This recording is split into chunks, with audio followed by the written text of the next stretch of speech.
Buenos días, muchachos de la Academia MIR México. Yo soy Montserrat Quintana Vidaurri, soy de Genética Médica.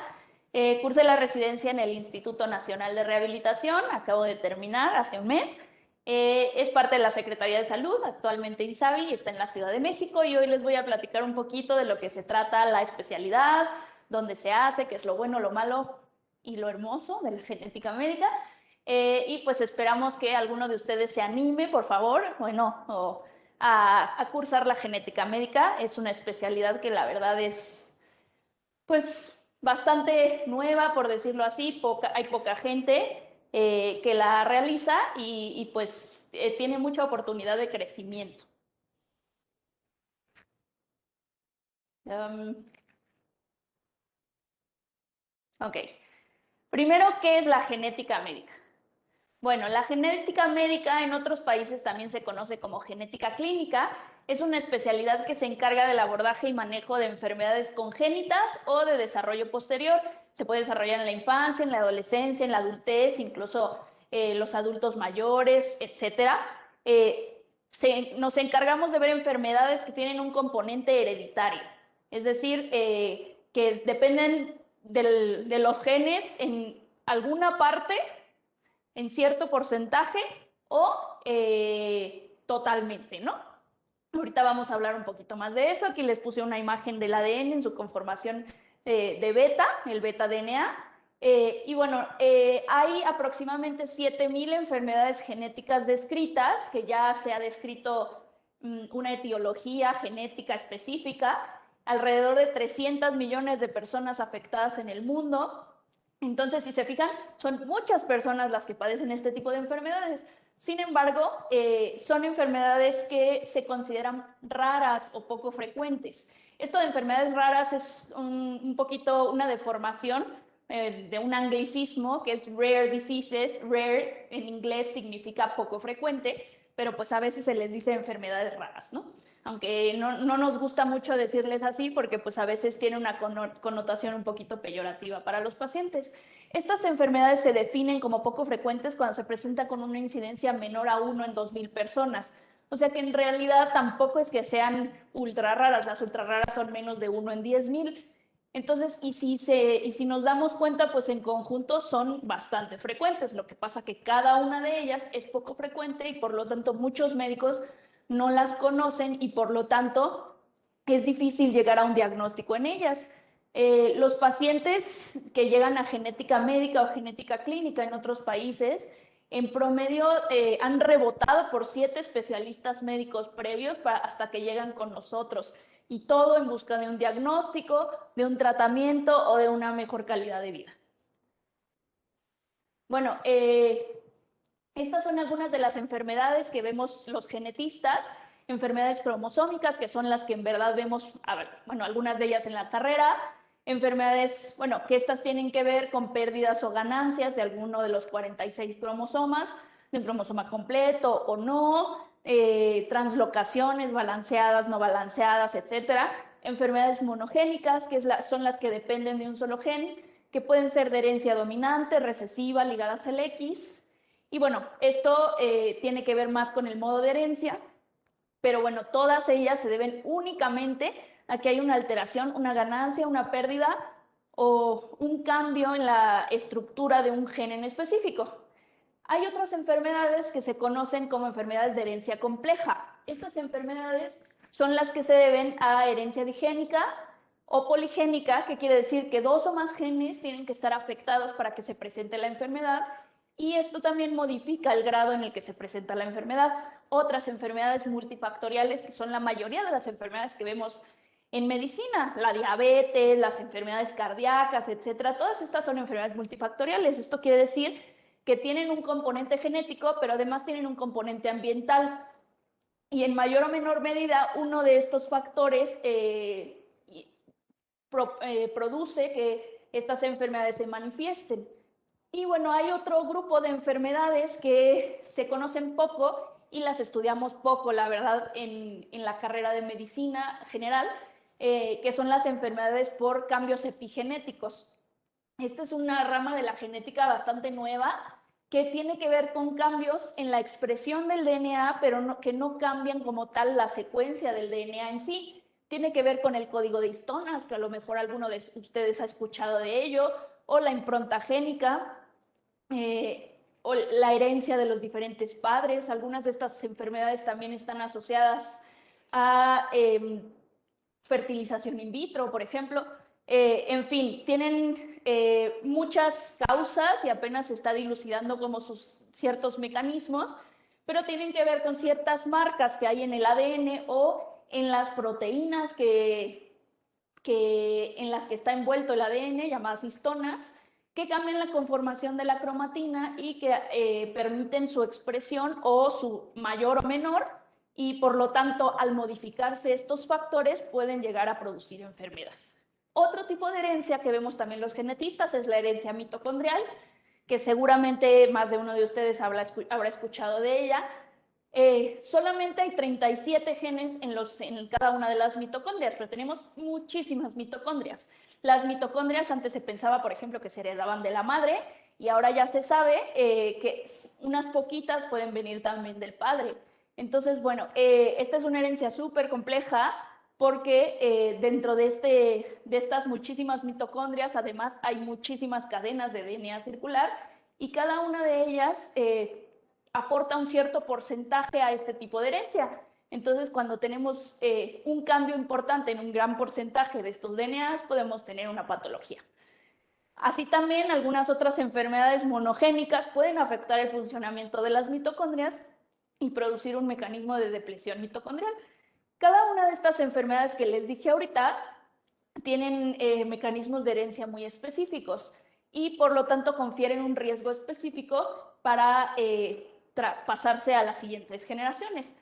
Los genetistas vemos el abordaje de todas estas enfermedades, el manejo posterior, es decir, el manejo sintomático de cada una de las características de cada enfermedad. Enviamos también a los pacientes con los diferentes especialistas y proponemos, en caso de que exista, ciertas terapias dirigidas que se llaman terapias bioquímicas, en las que se incide sobre ciertas partes de las vías metabólicas o intracelulares de señalización para mejorar ciertos cuadros clínicos, o incluso para algunas poquitas enfermedades ya existen terapias génicas y hay muchísimas más en las que existen además terapias que están desarrollándose. Entonces, bueno, es un campo de la medicina muy interesante que está creciendo muchísimo y bueno, ahorita vamos a hablar un poquito más de sus características. ¿Qué es lo que más me gusta de mi especialidad? Muchísimas cosas. Lo primero son que está llena de retos diarios. Hay pacientes muy interesantes sin un diagnóstico. Ahorita vamos a hablar del tipo de los pacientes que llegan a genética, pero en realidad estos son la mayoría de los pacientes. Los pacientes llegan con un retraso, con un síndrome dismorfológico, como les digo, rebotan por 7 especialidades en promedio antes de llegar con nosotros.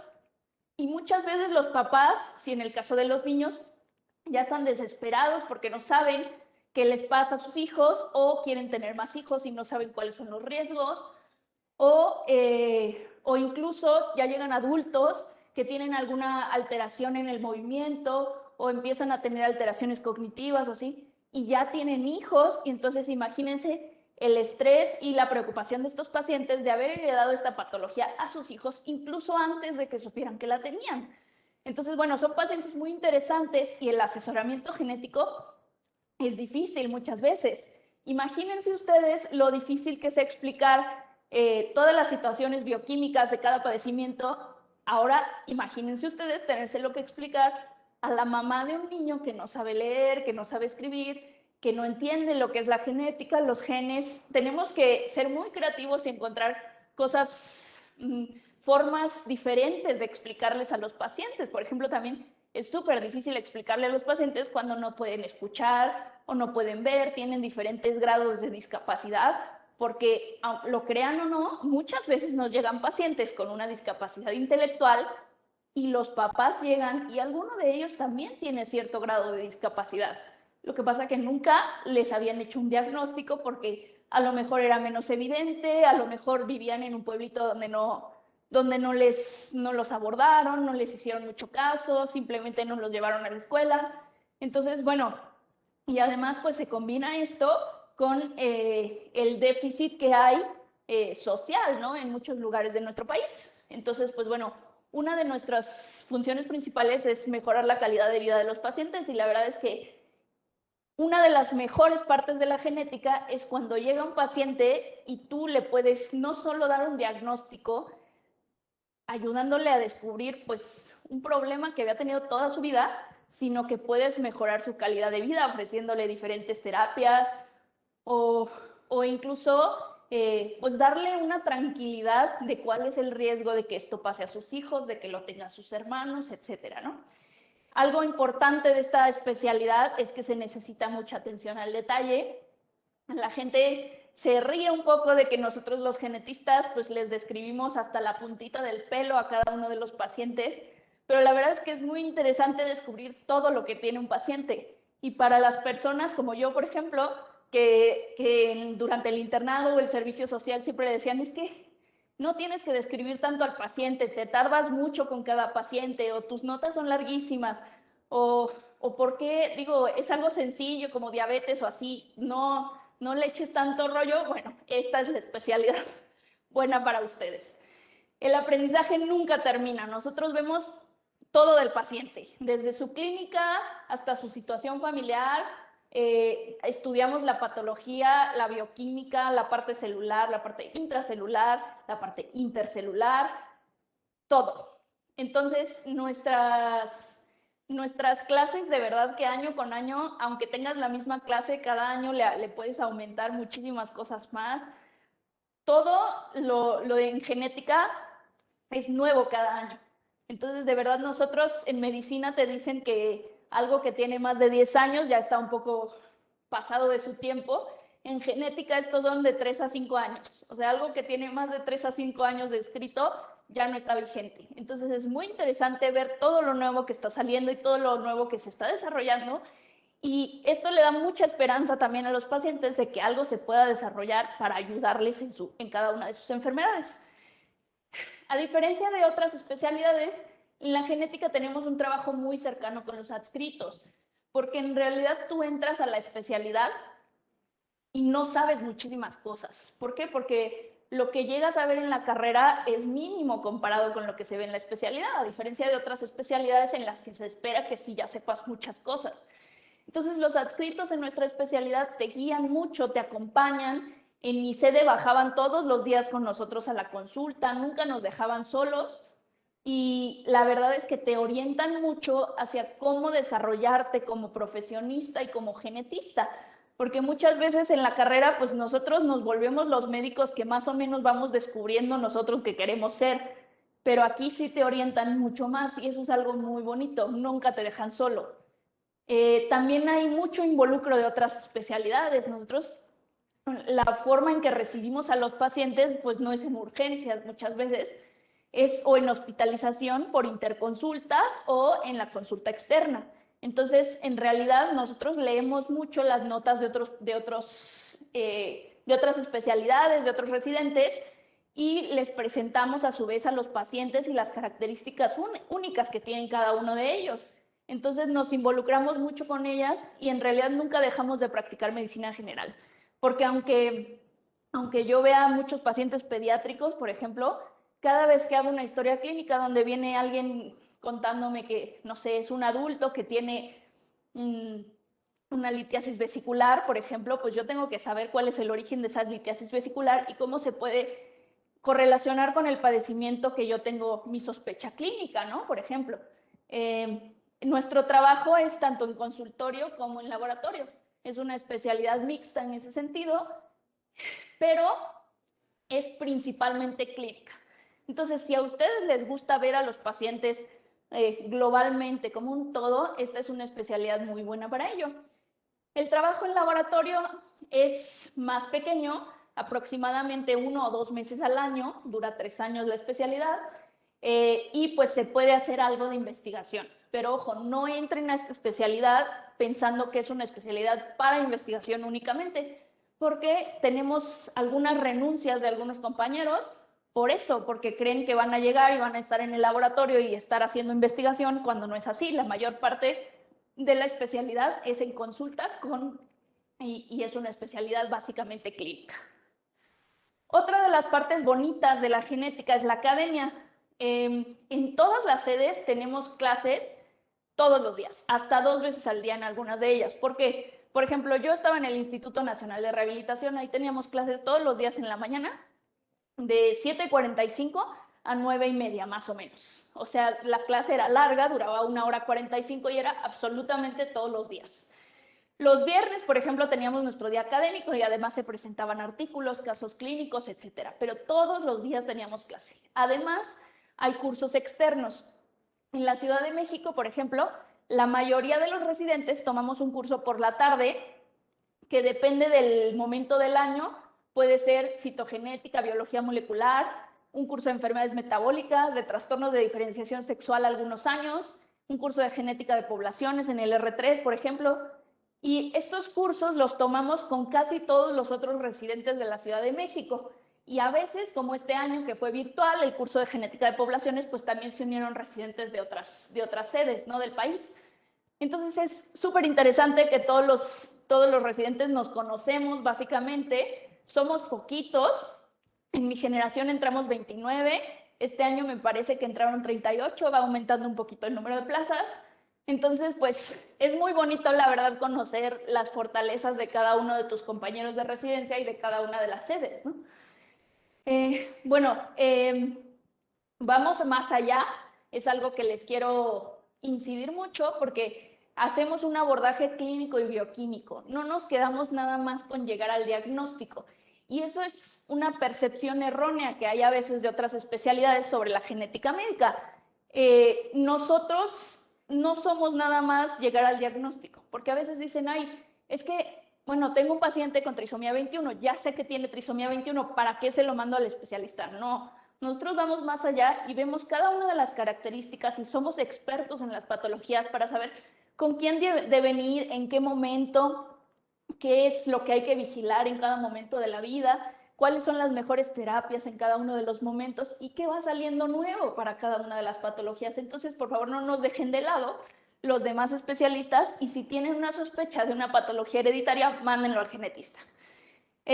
También la terapéutica, ya hay terapia génica, como les mencionaba, y hay muchos estudios clínicos para nuevos medicamentos génicos. Y la verdad es que con este año, con el COVID y con todos los estudios que se han hecho y se han acelerado, con las vacunas de mRNA, se ha demostrado, por ejemplo, la seguridad de muchas de estas terapias y se ha acelerado su estudio clínico. Entonces, es muy prometedor.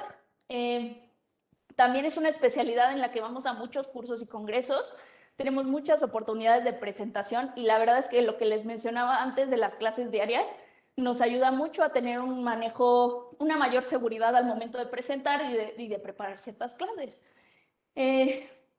Estas presentaciones en cursos y congresos, la verdad es que la mayoría de las sedes dejan a todos los residentes ir mientras tengan un trabajo y apoyan mucho eso.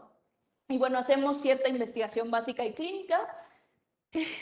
La tesis la preparamos durante el R2 y el R3 y en ese momento hacemos cierto grado de investigación. Hay gente a quien le gusta más el laboratorio y trabaja más directamente con muestras y hay otras personas a quienes les gusta más la clínica y pues trabajan más con cohortes de pacientes, ¿no? Entonces esto es muy adaptable a lo que te gusta y a lo que eres un poquito mejor, ¿no?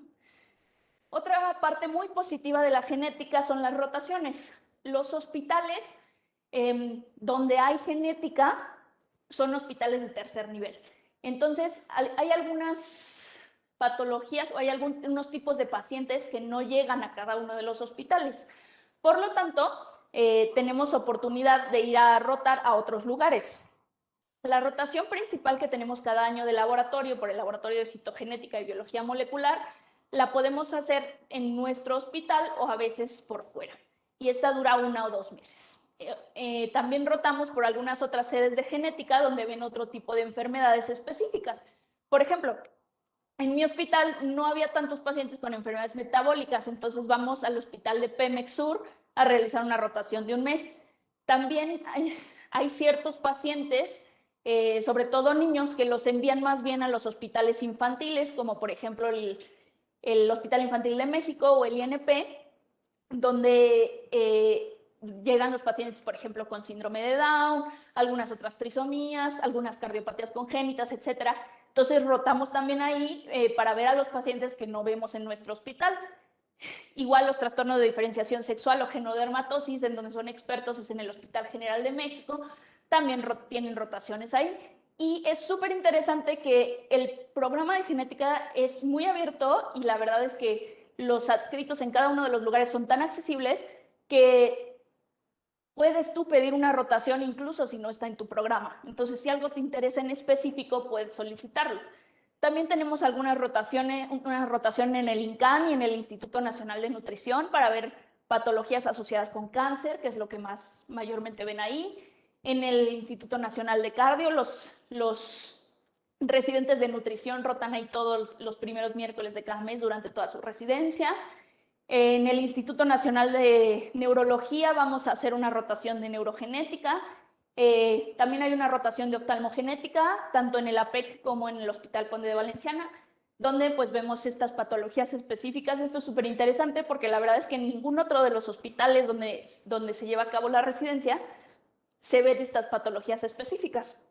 Y en el IMPER, donde vemos genética perinatal, los recién nacidos y el diagnóstico prenatal. Ahora, algo muy positivo de genética es que no hay guardias nocturnas. Esto es muy bueno y es una de las razones por las que mucha gente entra a genética, pero ojo, esto no significa tardes y fines de semana libres y dormir todo lo que no han dormido desde el internado, porque no es así, de verdad que hay muchísimo que estudiar. Yo en el R1 recuerdo mucho que les decía, es que casi es lo mismo que tener guardias ABC, porque 1 de cada 3 días no dormía estudiando.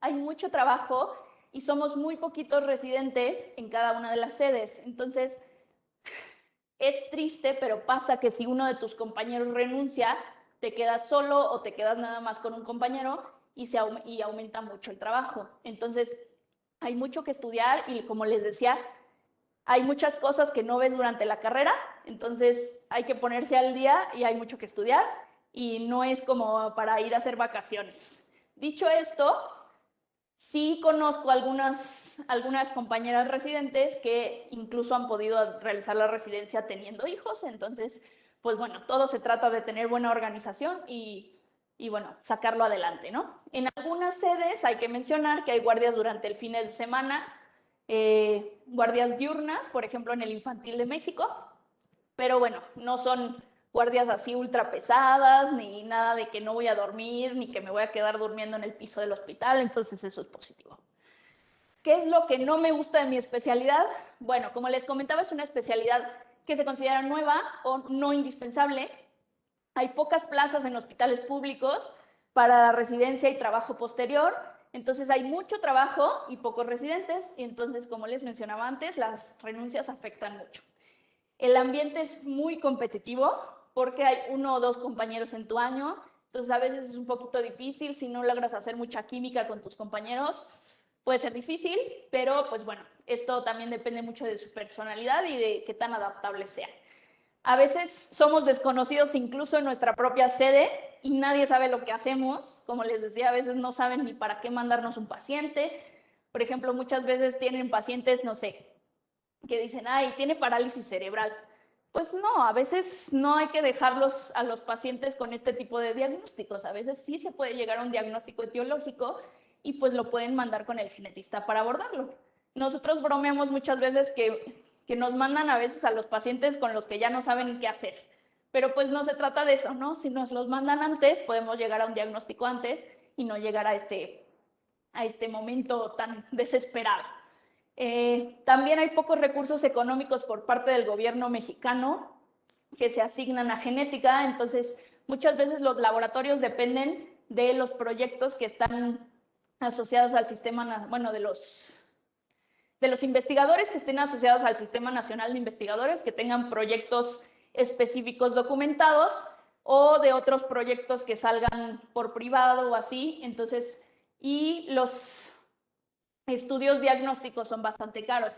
Entonces, muchas veces es un poquito frustrante como genetista saber que tienes un paciente con el que probablemente se llegue a un diagnóstico con un estudio que cueste 7,000, 10,000 pesos, 20,000 pesos, pero no se lo puedes mandar porque el paciente no lo puede pagar y porque no tienes los recursos en el hospital para realizarlo. Entonces, a veces depende de lo que hay y lo que no hay, y pues como todo en la medicina, medicina basada en existencias algunas veces, ¿no?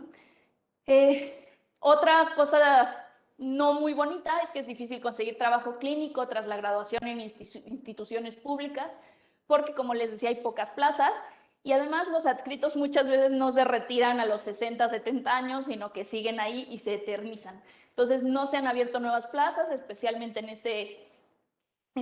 con este gobierno.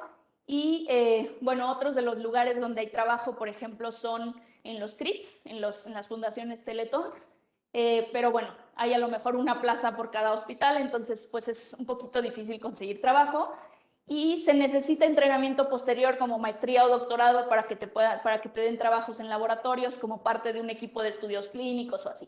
Entonces, no es como en otras especialidades que quizá terminas la residencia y ya puedes conseguir trabajo inmediatamente. A veces creen que nuestra especialidad es fácil por no tener guardias nocturnas, y eso también a veces nos pega un poquito porque de verdad trabajamos tanto como cualquier otro especialista. ¿Qué tipo de pacientes veo en mi especialidad? Bueno, esto es lo más bonito. Como les decía, vemos de todo: niños, adultos, adolescentes, trastornos de diferenciación sexual, degeneración, trastornos multifactoriales. Por ejemplo, lo más que nos llega al principio son síndromes dismorfológicos, retraso global del desarrollo, discapacidad intelectual. Por ejemplo, este chiquito que vemos aquí, él es un pacientito que tiene síndrome de Kabuki, y pues es una enfermedad que tiene que ver con la epigenética, como les mencionaba hace ratito. Esta chiquita que vemos en el segundo lugar en la parte superior, la de las dos colitas, es una niña que tiene síndrome de San Filipo. Es una enfermedad autosómica recesiva que tiene pues un mal pronóstico, una mortalidad temprana y bueno, discapacidad intelectual. Si la ven, a lo mejor a ustedes les parece que no tiene ninguna dismorfología, pero nosotros al verla un poquito más cercanamente, por ejemplo, podemos ver que tiene cierta infiltración en los labios, en las orejitas, una facies tosca, y pues esto es algo que aprendimos a ver con la exploración. Esa nena de los ojos azules, llamamos a eso ojos azul zafiro. A lo mejor en la fotografía no se observa muy bien, también tiene cierta poliosis, que es ciertas canas blancas en el pelo, como yo. Esa niña tiene síndrome de Waardenburg. Si se fijan atentamente, tiene unos auxiliares auditivos porque también tiene hipoacusia. Este chaparro en el ojito que vemos en la parte inferior, si se fijan, tiene un coloboma del iris. Ese paciente tenía un síndrome que se llama Cat-Eye Syndrome, que es por tetrasomía de la región 22q11. Este pacientito que vemos en la parte inferior de la imagen, en el centro, él tenía muchas regiones con pérdida de heterocigosidad en su estudio de microarreglos porque sus padres tenían consanguinidad. Entonces, tenía muchas alteraciones y hasta donde yo me quedé no habíamos logrado dilucidar cuál era en realidad la causa más importante de todas sus alteraciones, pero pues tenía discapacidad intelectual, ciertas dismorfias, no caminaba, no hablaba y bueno, tenía muchas alteraciones que pues se fueron tratando, ¿no? Esta chiquita de las trenzas en la última imagen, ella tiene neurofibromatosis tipo 1, es una paciente que intelectualmente está perfecta, pero pues sí tiene algunas otras alteraciones y ciertos riesgos para tener tumores a lo largo de la vida y otras patologías, ¿no? Entonces, pues hay que realizar el seguimiento y como es una enfermedad dominante, pues a darle su asesoramiento genético correspondiente. Otras alteraciones que vemos son pacientes que llegan por tumores, enfermedades degenerativas o síndromes malformativos. En la imagen de la derecha, el pequeño que está sacando la lengua, podemos ver que tiene una alteración del miembro superior derecho, que se conoce como ictrodactilia, y también tiene un defecto longitudinal. Entonces, a este tipo de pacientes también los abordamos nosotros. El paciente de en medio de la imagen tiene una enfermedad que se llama síndrome de X frágil, que es la causa principal de discapacidad intelectual hereditaria y monogénica en el mundo. Es una enfermedad por repetidos microsatélites del cromosoma X, y bueno, tiene muchas patologías asociadas. Y estos niños, los 3 niños de la fotografía, estos pacientitos tienen, 2 de ellos tienen una enfermedad que se llama osteocondromatosis múltiple, y es muy interesante porque son triates. Entonces, 2 de ellos, si se fijan, son más parecidos entre sí. Ellos fueron gemelos monocigóticos y el otro es otro gemelo, que pues aunque compartió el embarazo, no compartía la misma información genética, y 2 de ellos tenían esta enfermedad. Bueno, este es, por ejemplo, un árbol genealógico que yo hice para mi tesis de esta patología que les mencionaba previamente, del síndrome de X frágil. Y, por ejemplo, ese niño hasta abajo, en la generación 4, el individuo 4, el que dice Adrián, ese niño tenía 1 año y nos llegó a consulta porque tenía retraso global del desarrollo. Y entonces se abordó a la familia, se vio los antecedentes familiares y se logró diagnosticar todos los pacientes que están en los cuadros negros que tienen esta patología que se llama síndrome de X frágil. La que está en rojo, la mamá de nuestro probando, Cindy, ella tiene un síndrome de premutación, y todos los que están indicados por las flechas son a los pacientes a los que pretendemos ofrecerles estudio molecular porque sospechamos que pueden tener la patología. Tanto el síndrome de X frágil, o un síndrome de mutación completa clínica, o un síndrome de premutación, que pueden asociarse con muchísimas cosas, desde falla ovárica prematura, síndrome de trémor ataxia, muchísimas cosas. Otras de los tipos de patologías que vemos son los síndromes de cáncer familiar. Cuando hay agregación de muchos cánceres en la familia o cánceres poco frecuentes, es importante que se envíen al genetista, y entonces nosotros abordamos a la familia y podemos llegar a un diagnóstico del síndrome de cáncer familiar y dar el asesoramiento correspondiente para cada uno de los familiares, así como el seguimiento necesario para evitar que estos cánceres pues lleguen a ser malignos o comprometan la vida de los pacientes, ¿no? Otros de los casos que vemos son casos de infertilidad o abortos recurrentes. De hecho, estos son los principales casos que se ven en la medicina privada, porque pues cada vez la gente llega más para ser estudiada, ¿no? Y pues a veces hacemos también diagnóstico prenatal o preimplantación para familias con historia de algún trastorno genético o hereditario. Otros campos de la genética que van creciendo son la nutrigenética. También damos asesoramiento para riesgos de ciertas enfermedades. Seguramente habrán visto que ya existen ciertos paneles que se envían a Estados Unidos, sobre todo a ciertos lugares de Europa, donde te dicen qué riesgo tienes para obesidad, o cómo tienes que comer, o cuáles son los medicamentos que no deberías de tomar porque eres más susceptible a hacer un metabolizado rápido, lento, etc. Este tipo de cosas también las interpretamos nosotros y damos el asesoramiento correspondiente. Y finalmente los padecimientos multifactoriales o donde hay agregación familiar. Por ejemplo, familias donde, aunque pareciera que todos comen perfectamente, pues todos tienen diabetes, ¿no? O familias donde todos tienen algún problema, no sé, cardiopatías coronarias de jóvenes, ¿no? Y todos tienen a lo mejor algún infarto antes de los 30 años. Entonces esto nos llama la atención y lo abordamos nosotros. Pero como les decimos, en realidad casi todas las enfermedades que existen tienen un componente genético. ¿En qué hospitales o sistemas de salud se puede hacer mi especialidad? Bueno, vamos a empezar. Cuando yo hice el ENARM en el 2017, empecé la residencia en el 2018, había 29 plazas. Ahorita revisé hoy en la mañana y ya hay 38 plazas.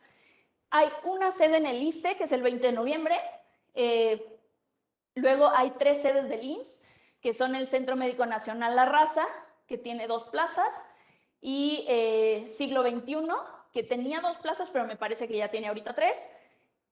Y también el Hospital Civil de Guadalajara, por si les interesa hacerlo allá.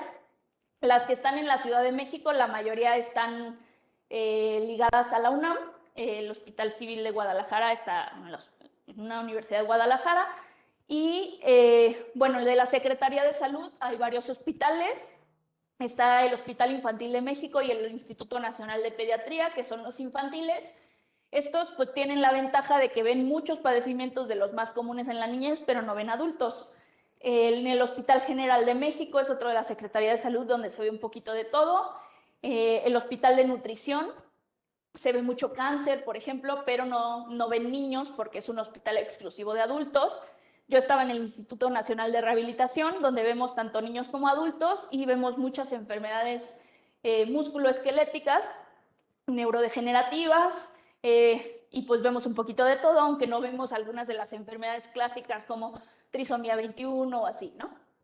Y luego hay otros hospitales que ofrecen altas especialidades, como el Hospital General de México, que les mencionaba hace rato, que ofrece la alta especialidad en genodermatosis, la Asociación para Evitar la Ceguera en oftalmogenética, el Instituto Nacional de Perinatología, que ofrece genética perinatal, en el INMEGEN, que se puede hacer una alta especialidad más de laboratorio, y el Instituto Nacional de Neurología y Neurocirugía, donde se hace neurogenética. Entonces, es una especialidad con mucho crecimiento, que tiene mucha oportunidad para hacer muchas cosas, y de verdad que es algo que vemos poco en la carrera, es súper interesante, y bueno, considérenlo si les gusta, si les llama la atención.